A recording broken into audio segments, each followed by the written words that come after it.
You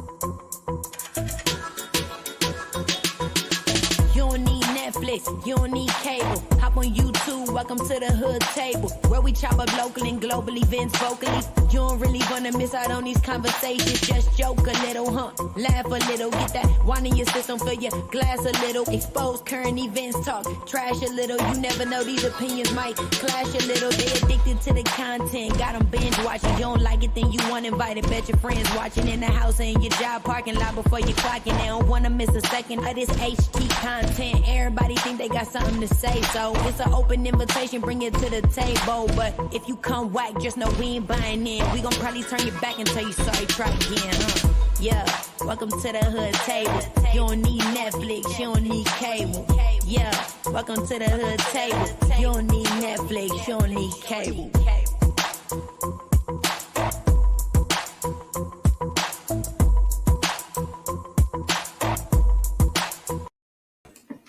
Well, hello everybody. Happy Sunday and welcome back to the Hood Tables one more again. We are back for another TV show review with our crew, the Hoodies. All of y'all that's coming through, make sure you like and share the video, please, and thank you very much. Also, make sure you subscribe to the Hood Table if you are not already subscribed. Now, we are live on Facebook, we are live on YouTube, and we are also live on Twitter. So I'm going to try to be going, back and forth through the different pages to make sure I catch any comments. So please feel free to leave a comment in the comment section if you got anything to say about this episode or any of the storylines thus far. Now, we are going to be reviewing BMF, aka Black Mafia Family. And then after I do my review, of course, I'll do my blog over on thehoodtable.com on my website because I am blogging again. So I'm vlogging on YouTube and blogging on my website. But anyway. And also, if you want to join the membership, you can hit the join button. And also, if you want to donate for the commentary or the TV show review, you can hit $ the Hood Table 402. And again, feel free to drop down in the chat and get your eagle on if you got anything at all to say about the episode, because it was a lot going on, y'all. Matter of fact, the title of this episode was called Casualties Award. And let me get a sip of water before we start, because I'll be running my mouth, bumping my gums. Hold on. Okay, that water is super cold and refreshing. But anyway, so we're going to start off talking about, it's so many different things that was going on in this episode from what's going on with T, what's going on with Meech, what's going on with the Flannery, their parents, Lucille, Charles, their daughter, Markeisha, it's Brian, oh my God, Brian, Detective Jen. It's so many storylines. I don't even know how we can keep up with this. But anyway, at the beginning of the episode, we saw 3 separate funerals going on. One for the little boy from Techwood, the Techwood boy, to which Meech also attended. And not to really show condolences, at least not to me. He wasn't really there to show condolences, like he said, but more so to send another warning. And that this will continue if Remy doesn't stand down. Did Remy look like he was ready to concede? No, he absolutely wasn't. And then after Meech walked away, Remy turned to his guy Claude, and he was like, from this point, it is on site, my nigga. It is on site. And then the other funeral, of course, that was being carried out was for Brian's son, little Kev. Man, I still cannot believe that Kevin had to go out like that. Then for Brian to have to see T across the way attending the funeral of one of his crew, rip. And then Brian being led by that lower lip. Oh my God, that lip. I swear to God, every TV show, every movie I see him on, I just can't get my eyes off that lower lip of his.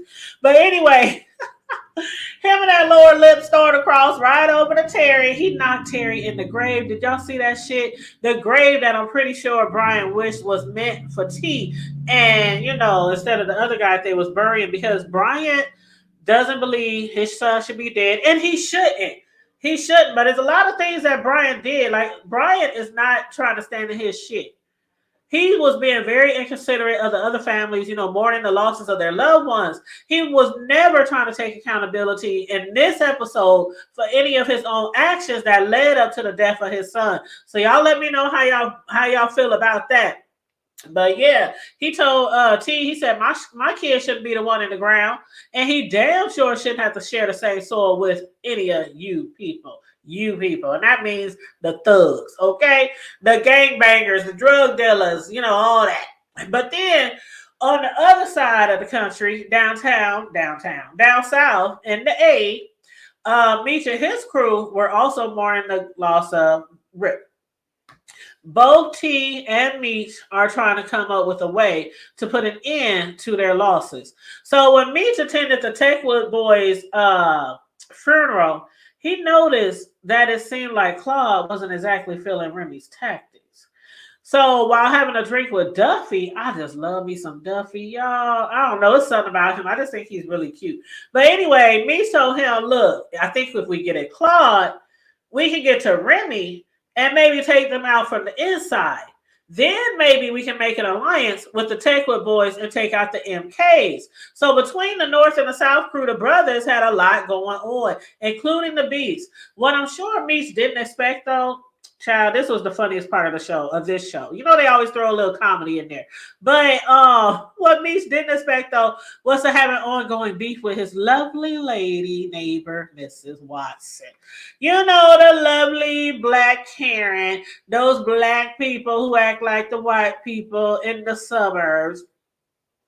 They got to make sure you are totally in line with all the HOA rules and all of that, right?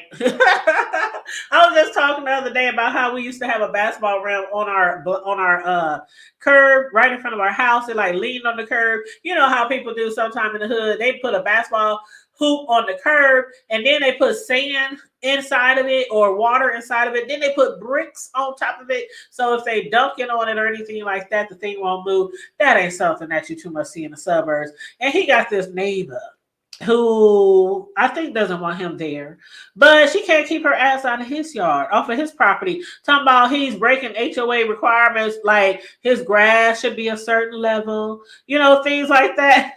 But what she was trying to do was find out how is he able to afford such a nice car. And so him not trying to reveal his real source of income, he just told her he won the lottery. Of course, he ain't won no damn lottery, and I'm sure she knows that because she was like, well, if you won the lottery, you shouldn't have any problem paying a gardener or buying a lawnmower because HOA has a strict lawn blade height requirement. Child, I almost fell out because Meech, not to be one to be remanded by a Karen, turned around and told her height requirements. So do you have a height requirement for all those men coming in and out your house to dick you down while your husband is gone? She was like, how them bitches be, them Karens be, they be gritting through their teeth like, no, you ain't talking shit to me. She was like, cut your damn lawn. He was like, wash your damn sheets. Man, that shit was hilarious. I was cracking up. But yeah, so he's getting into it back and forth with his neighbor. I don't know how long this is going to go on, especially once we got to the end of the episode. We saw that, he might not have to have too many dealings with his neighbor anytime soon. But anyway, back to Remy. Although Remy believed that it will work more in their favor if they take out Meech and his crew, Claude absolutely against that idea. He feels as if teaming up with the BMF would make them a force to be reckoned with, which means invincible. So trying to convince Remy to change his mind, Claude said, we need to make a smart play and cop that pure shit from Meech and charge more. Even if we step on that shit, there's still enough green for artillery and foot soldiers. But Remy, he was about irritated by then. He replied, then he'll have us hooked for life like some of them fiends we sell to. So Remy thinks that if he hooks up with BMF and gets their stuff from them, that this is going to be something that Meech will probably hold on to them forever, and they might not be able to ever get from underneath Meech, unless they, of course, take him out. But anywho, I want to discuss Charles, Lucille, and Dr. Maurice, and then we're going to get back to some other shit that really matter. Okay, so let's take it a little light before we amp it back up, right? Now, seeing that Lucille doesn't want to be, it's like she wants Charles, but she don't know if she actually wants Dr. Maurice either. She wants Charles. she wants him to do right. Like if he just do right and keep doing right, maybe she'll, stay with him. But Dr. Maurice is trying to see if there is something there. They haven't been together since high school, since they were younger, and she wants to see if there's something still there. So Lucille, she's still meeting up with the Dr. Maurice. But Charles, he vowed to put his family back together, which I hope he'll hurry up and do soon because their daughter Nicole, Nikki, little Nikki, she seems to have such a hard time adjusting to their separation, but not separation because although they're separated, they still stay in the same crib. That along with trying to figure out who she is and what's going on with her guy friend, and then the pressure of her mama trying to force those birth control pills down her throat so that something doesn't come out her belly. She's like, Mom, I'm not having sex. You're the one that needs to be taking birth control, girl.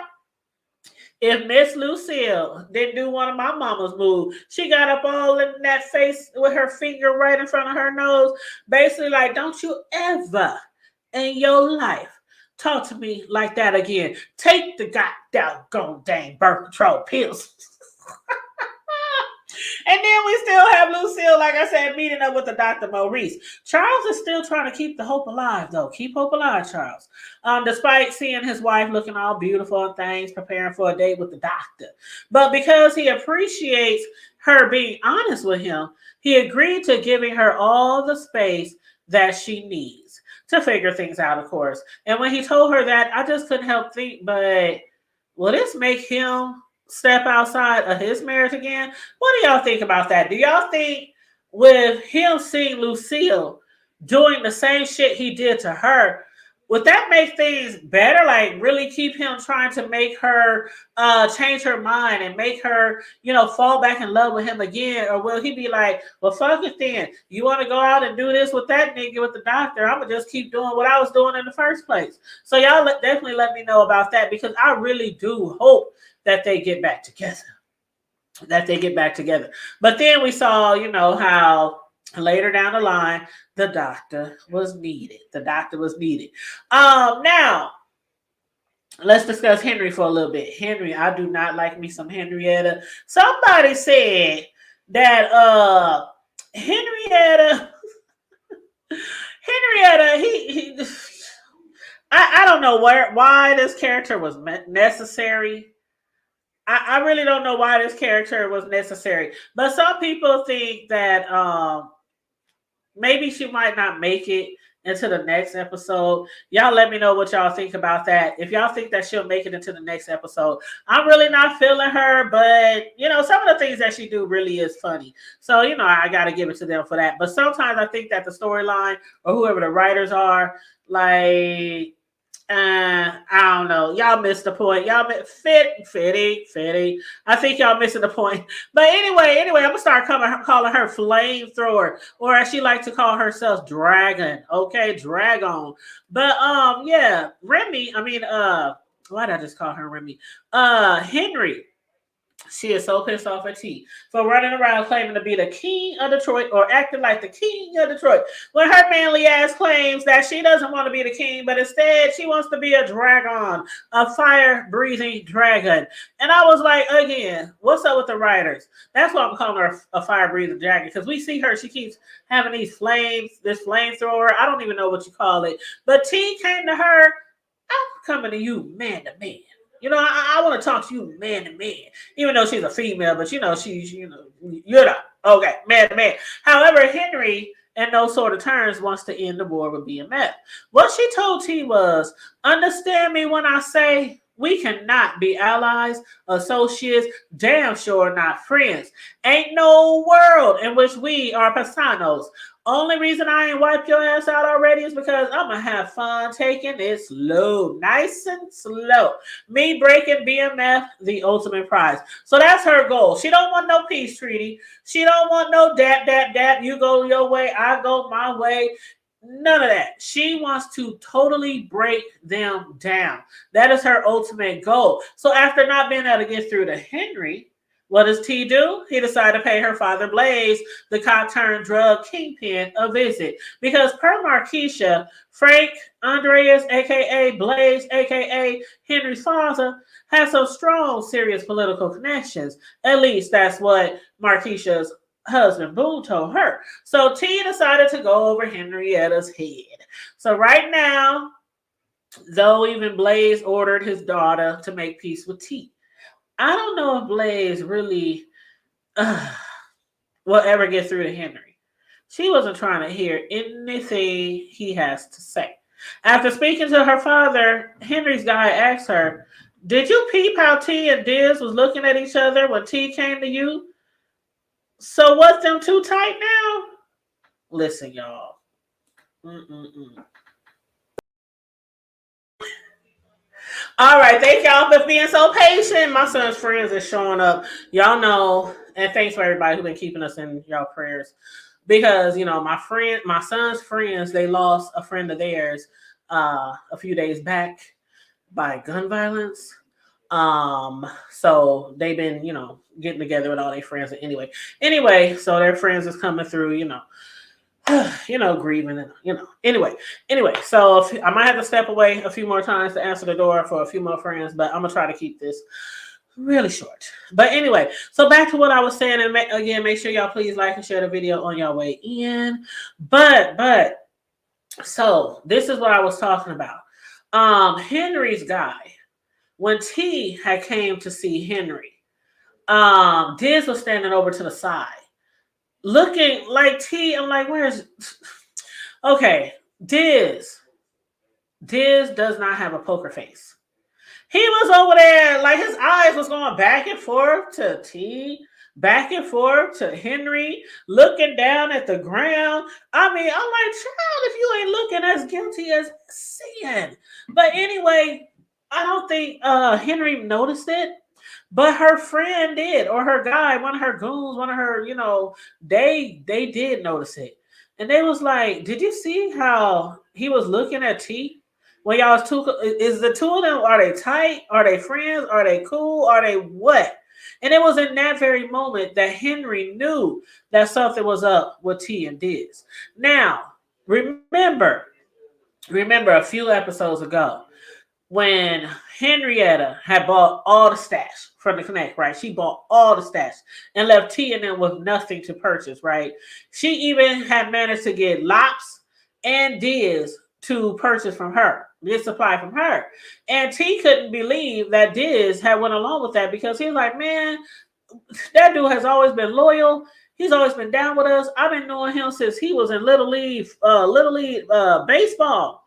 And now he's going to be rolling with Henry. So then later, T was able to smooth things over with Diz, but he told him, I still want you to fuck with her because I want you to bring back some intel. So he decided to use Diz for some intel. So while he was topping weight from Henry, at the same time, he was also going to be gathering information that he can give to T. So after speaking with Blaze, T told Diz they would need a bigger space, because he's thinking, okay, this shit is going to work out for our benefit.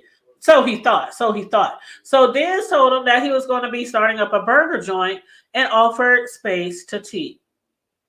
Now, Detective Bryant and Detective Jen. Thanks to Detective Bryant still making moves in the street while being on suspension, he was doing his own thing, freelancing basically. You know how the cops are. They be out there doing their own thing. They chiefs to be telling them, stand down.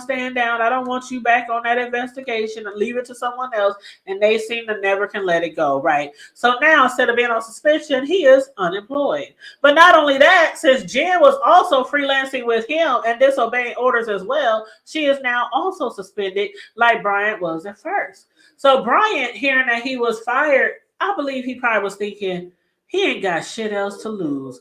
Nothing else to lose, because after that, he stormed up into Henry's place, punched out every guard that stood in his way. He was ready to blow Henry's chest through that wall. Okay, he was pissed. He was mad. He was ready to blow her head off. But yeah, it was a lot. It was a lot going on. But basically, Henry, like I said, Brian stormed up in her office and told her basically he believes that she is the one responsible for his son's death.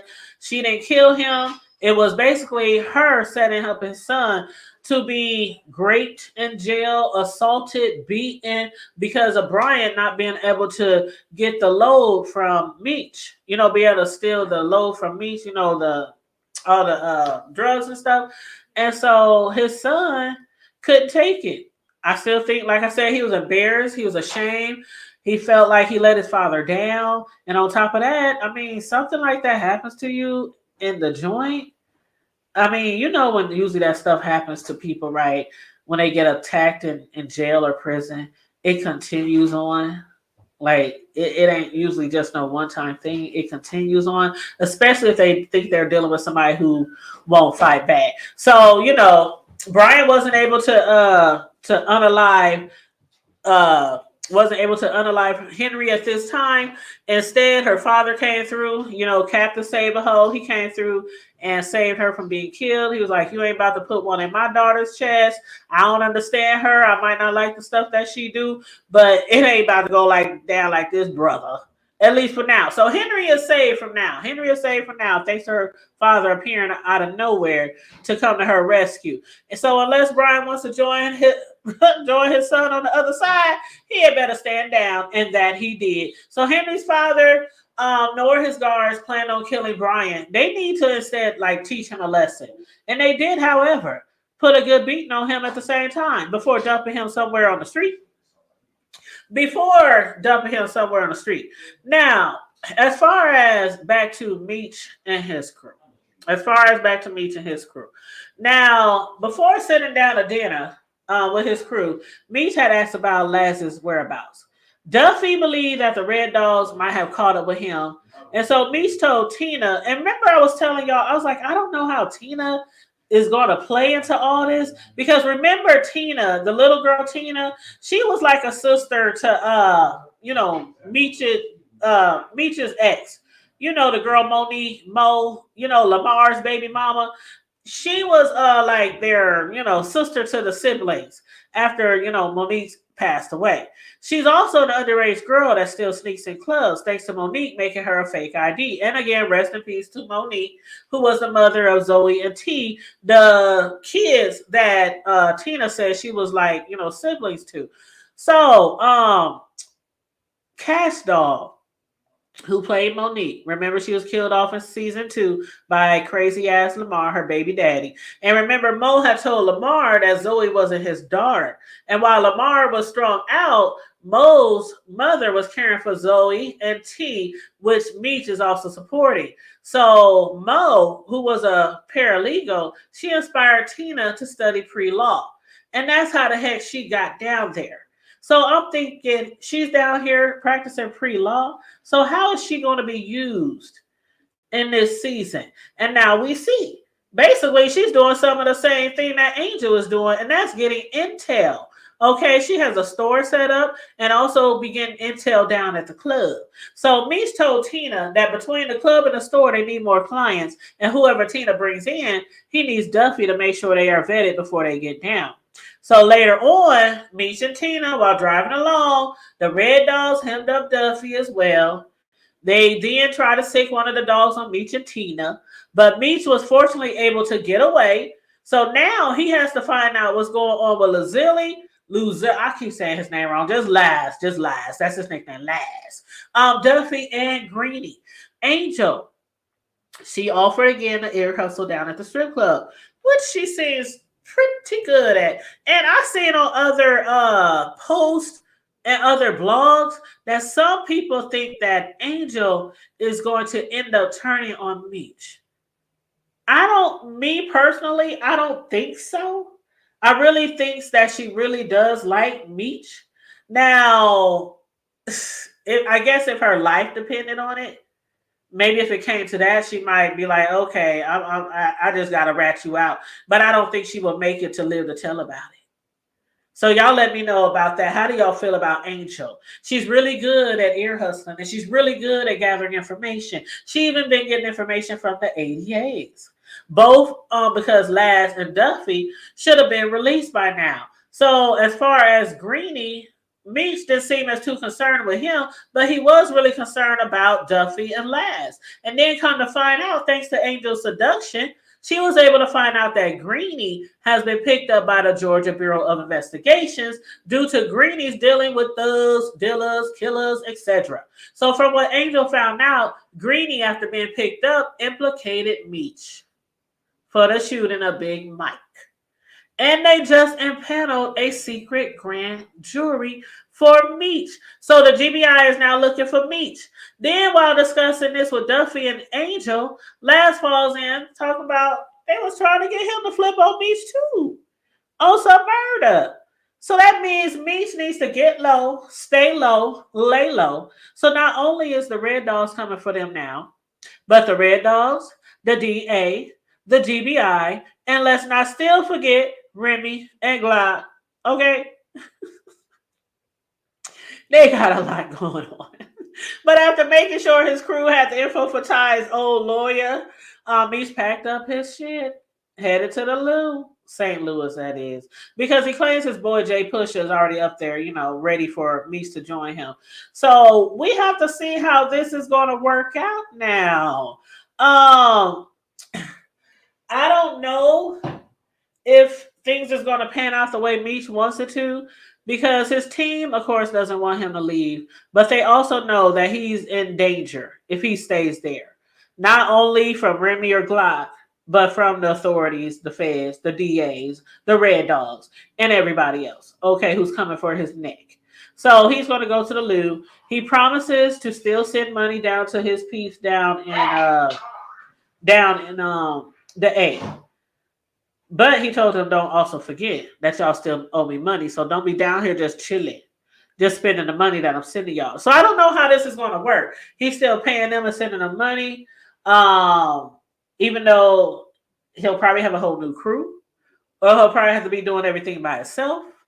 I don't know how much his crew can depend on him when they still down in the A. I don't know if Remy or Glock might come for his crew that's still down in the A. Y'all let me know how y'all feel about that. But one thing I did I also wanted to talk about was the doctor. The doctor, him and what's her name? I can't think. Lucille. I'm sorry. A few distractions going on right now because, like I said, my son's friends are coming in and out the house because of their homeboy, their friend who passed away a few other days from gun violence. But yeah, so Charles and Lucille and Dr. Maurice. Lucille ended up going out with the Dr. Maurice. They ended up getting a phone call because T's baby mama, LaWanda, she ended up giving birth or going into labor. So they had to rush back to the house. And while they were rushing back to the house, T was still out with Markeisha. Markeisha was acting real jelly again, y'all. So I got a question for y'all because she has to understand that she's messing with a guy who has a whole family, right? She knows that. And then he has a baby mama that's due any day now with their baby. And she been acting really jelly. But I need to ask y'all, because I asked y'all before, and y'all can put it down in the comment section. Do y'all think Markeisha was behind the CPS being called on T and LaWanda? Because while at first I didn't think that she had anything to do with it, Meech for sure thinks she had something to do with it. Me say, she called the CPS on y'all with her hating ass. And I'm thinking because T was in it with, Henry, I was like, well, maybe Henry, might have had something to do with it because they've been going back and forth trying to get at each other. But now I'm not so sure. So y'all let me know how y'all feel. If y'all think that Markeisha had anything to do with the CPS being called. Other than that, I think I done covered everything that I wanted to cover in this episode. Again, I thought it was a really good episode. It was a lot going on. You really have to make sure you pay attention to all the players because it's a lot going on. And I think these next few episodes are really going to get riled up. I think Meech might face some drama in the Lou, and I think his people still in the A is going to face some drama as well. And now that T's baby is born, ooh, child, I'm scared to find out what Markeisha might do to him because she act like an old jealous, like you the side chick. But you know how the side chicks are. They don't know how to stay in their place sometimes.